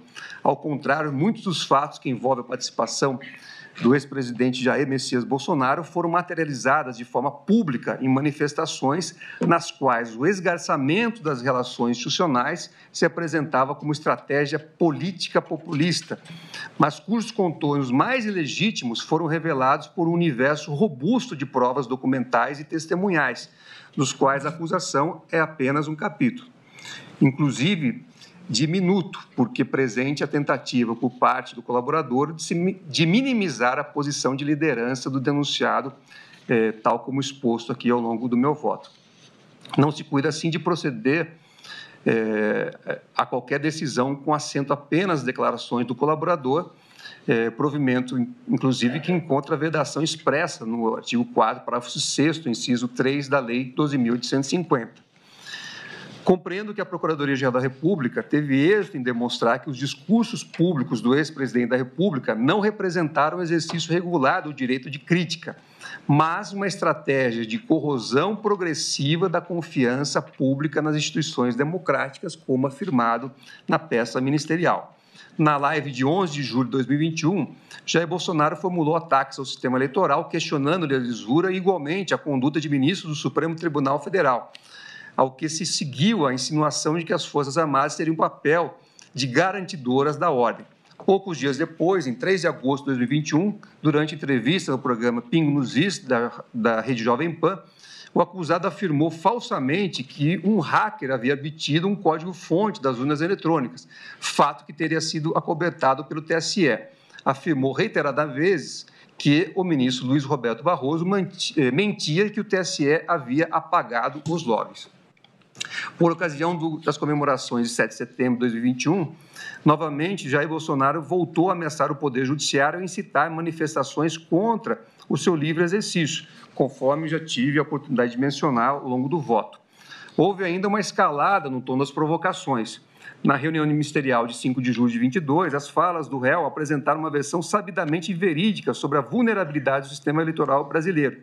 O ex-presidente também conclamou os ministros presentes a difundirem essas desinformações, utilizando a estrutura estatal para tanto. Mais do que isso, acusou ministros do Supremo Tribunal Federal de receberem milhões, sugerindo, de forma absolutamente falsa, corrupção no Tribunal Superior Eleitoral.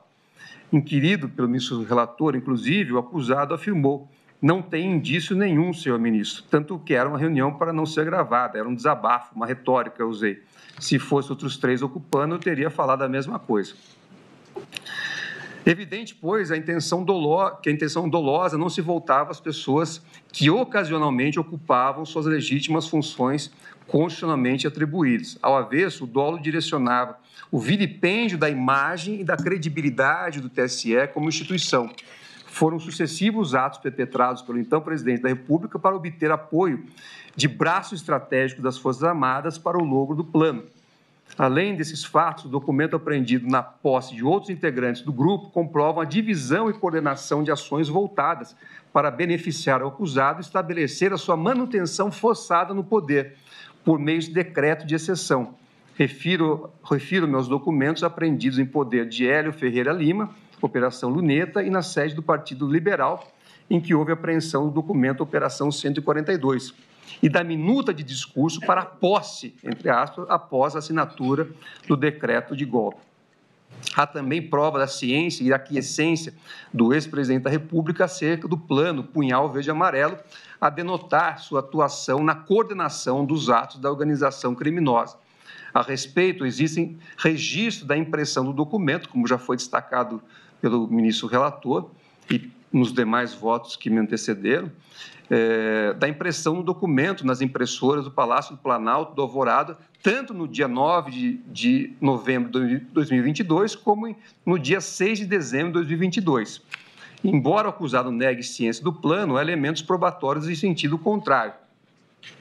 O general Mário Fernandes, secretário executivo da Secretaria-Geral da Presidência da República, foi o responsável por editar e imprimir o arquivo, consoante provam os logs das impressoras do Palácio do Planalto. Ainda uma versão digital do plano foi localizada em dispositivo eletrônico do secretário. No dia 9 de novembro de 2022, logo após a impressão, Mário Fernandes se deslocou ao Palácio do Planalto para o Alvorado, tendo permanecido pouco mais de 1 hora no local.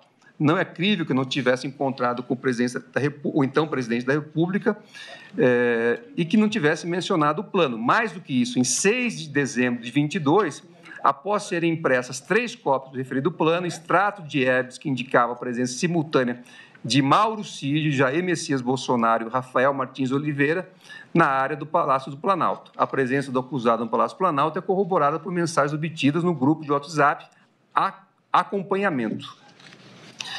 O plano e seu início de execução, descrito pelo eminente relator, está fartamente documentado. Os discursos se repetiram e se intensificaram também após a derrota eleitoral. Em 9 de dezembro de 2022, quando os manifestantes se acampavam à frente dos quartéis, sob a pasta da conveniência governamental, o então presidente da República fez um pronunciamento público no Palácio do Alvorada, com menção direta à atuação das Forças Armadas, atrelando-as à vontade de seus apoiadores e sugerindo a possibilidade de reversão do resultado eleitoral. Jair Messias Bolsonaro incitou publicamente a população a agir contra as instituições constituídas da República. Ao mencionar a necessidade de arriscar a própria vida após pugnar pela atuação popular, independentemente das Forças Armadas, mas com seu apoio, o acusado deu aval para que atos violentos fossem planejados e executados conforme o seu planejamento.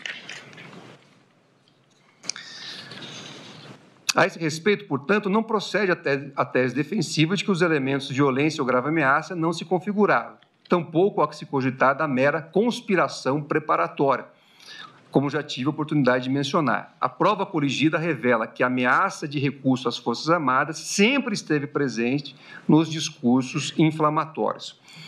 O resultado não tardou a vir. 3 dias depois, em 12 de dezembro de 22, manifestantes colocaram fogo em ônibus e procuraram invadir o prédio da Polícia Federal em Brasília em virtude da prisão de um apoiador do ex-presidente da República em investigação que apurava a prática de atos antidemocráticos. As imagens foram, inclusive, exibidas aqui pelo eminente relator. Esse momento simboliza a externalização de atos violentos capazes de gerar convulsão social, a partir de uma série de ações voltadas para alimentar a tese de que todo o processo eleitoral, assim como o Poder Judiciário, estava corrompido. Como já destaquei, não se sustenta a alegação de que a instigação seria, por definição, incompatível com os delitos multitudinários. No caso vertente, houve um processo de formação e manipulação do sentimento popular, um induzimento coletivo à insurreição que não pode ser ignorado. Não há como afastar a evidente correlação entre a narrativa construída pelo grupo e reiterada constantemente pelo seu líder, Jair Messias Bolsonaro, e a aglutinação de manifestantes que, estimulados por integrantes do grupo, vieram a provocar posteriormente as ações do 8 de janeiro. O dolo e a relação de causalidade imposta pelo artigo 29 do Código Penal são suficientes para impor a responsabilização do acusado. Afinal, não há como desprezar a sua conduta em meio a tudo isso. É claro, pois, que o ex-presidente da República, agindo diretamente ou com auxílio dos demais corréus, estava ciente de todas as ações engendradas pelos demais integrantes da organização, anuindo a cada passo ou tomando a frente nas ações necessárias para conclamar a população para atos concretos. Mais que isso, perante integrantes do grupo ou apoiadores, era considerado substancialmente o líder a ser seguido. Aí eu descrevo outros elementos que demonstram essa atuação e acrescento ainda que a atuação do ex-presidente da República não se restringiu ao âmbito dos discursos. Há elementos comprobatórios no sentido de que o acusado interferiu e procurou postergar a apresentação do relatório da equipe técnica das Forças Armadas, constituída para a fiscalização dos trabalhos eleitorais. Há ainda atos mais gravosos diretamente vinculados ao núcleo de proteção do tipo penal, dentre os quais se destacam as reuniões com comandantes das Forças Armadas com o escopo de obtenção de apoio para a ruptura institucional. Jair Bolsonaro reconheceu ainda ter apresentado nessa reunião os considerandos da minuta, cuja imagem foi encontrada, em parte, no aparelho celular de Mauro Cid. Além desses fatos, documentos apreendidos na posse de outros integrantes do grupo comprovam a divisão e a coordenação de ações voltadas para beneficiar o acusado e estabelecer a sua manutenção forçada no poder, por meio de decreto de exceção. Não é crível, diante de todo o contexto já descrito, que o acusado não tivesse anuído a elaboração tanto do decreto golpista quanto do seu pretenso discurso de, aspas, posse. Ao contrário, o documento reafirma a posição de liderança do acusado sobre as ações da organização criminosa, notadamente, como afirmou a Procuradoria-Geral da República, sobre, aspas, qual seria o desfecho dos planos forçados, a sua permanência autoritária no poder mediante uso da força. Não procede a tese de que a discussão envolveu mero ato preparatório, porque não teria se chegado a ver a convocação do Conselho de Defesa ao Conselho da República. É esperado que a assinatura do decreto somente seria levada a efeito quando fossem reunidas todas as condições para que a ação fosse exitosa. Para isso, foram engendradas diversas estratégias, desde a tentativa de convencimento das Forças Armadas, ou parte delas, até o fomento de ações irruptivas que resultaram no 8 de janeiro. A convocação dos conselhos na sequência de planos articulados artificiosamente para a construção de um estado de anomalia institucional não seria, obviamente, não estaria, obviamente, de acordo com os trâmites constitucionalmente esperados. Logo, nenhuma deferência à Carta Constitucional era se esperar no espectro de atuação da organização criminosa. Em suma, todos os elementos revelam que a tentativa de golpe de Estado havia sido planejada com esmero e já se encontrava em curso, com ações voltadas para viabilizar o melhor momento da sua deflagração, contando com a ciência e contribuição por meio de ações e omissão do réu Jair Messias Bolsonaro, o maior beneficiário dos atos. Assim, a procedência da pretensão punitiva em relação a ele também é imperiosa. Mauro César Cid, que é o colaborador, também eu trago aqui em meu voto diversos elementos que indicam a adesão subjetiva desse co-réu ao escopo do grupo, com a participação ativa na articulação de ações entre os diversos núcleos da organização criminosa. Demonstro que o colaborador agiu espontaneamente para auxiliar as ações em curso, quer agendando reuniões para deliberações acerca das medidas a serem adotadas, quer para viabilizar o financiamento da Operação Copa 2022, que envolvia, como se descobriu posteriormente, monitoramento e possível eliminação de autoridades públicas.